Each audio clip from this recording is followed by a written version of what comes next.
Jesus is alive! And welcome to Monday Moments. We just celebrated Easter this past week and it was so awesome. We had a party, we dressed up, we had lots of food. Wait. I'm getting ahead of myself. Let's go to the story and see what we celebrated this past Sunday and why it all makes sense within God's plan. Last time we left off, Jesus was just arrested, even though he did nothing wrong and did not deserve that at all. Then we celebrated Easter. Easter is a day where we get to celebrate what Jesus did when he resurrected from the tomb. But what does resurrection mean? It means that Jesus had died and then he came back to life. Let's read the story of how that happened together. Jesus comes back. Later that day, Jesus' body was wrapped in a cloth and laid in a special place called a tomb within a garden. An enormous stone was rolled in front of the tomb's door, and 2 guards stood by the stone so that no one could get in or out. Everything was dark. 2 days later, early in the morning, a group of women who loved Jesus went into the garden. They were sad because they thought this was the end of the story and they wanted to see Jesus one more time. As they walked, they wondered how they would be able to move the huge stone in front of the tomb. "Who will roll it away for us?" they said to each other. And when they arrived to the garden, they saw something they were not expecting. Someone had moved the stone. "Don't be afraid," said a voice, and on top of the stone there was an angel.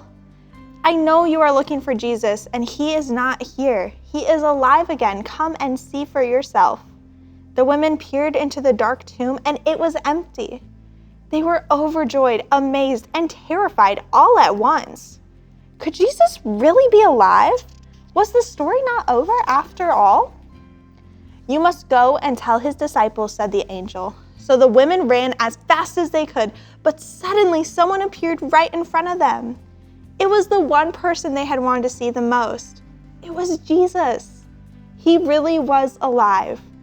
They rushed to him. "Lord," they cried. "Do not be afraid," he said. "Go and tell my friends everything." How amazing is that story? Like the story says, the women were confused, scared, and yet so excited all at the same time. Have you ever felt emotions so intense you didn't know what to do other than cry? I can only imagine how scary it may have been for them to show up to find Jesus, find the tomb empty, and also talk to an angel all in the same story. How would you feel if that happened to you? This week, your challenge is to draw a picture that shows all of the different emotions you would feel if you were these women who found Jesus not in his tomb. Your parents can post a picture to our First Naz Kids group so that we can appreciate all of your artwork. Jesus is gonna go find a hiding spot in our children's wing for this Sunday. If you find Jesus hiding in the children's wing, tell the Jesus word to one of our volunteers. This week's Jesus word is alive. Jesus is alive and ready to be with his disciples once again. I'll see you next week.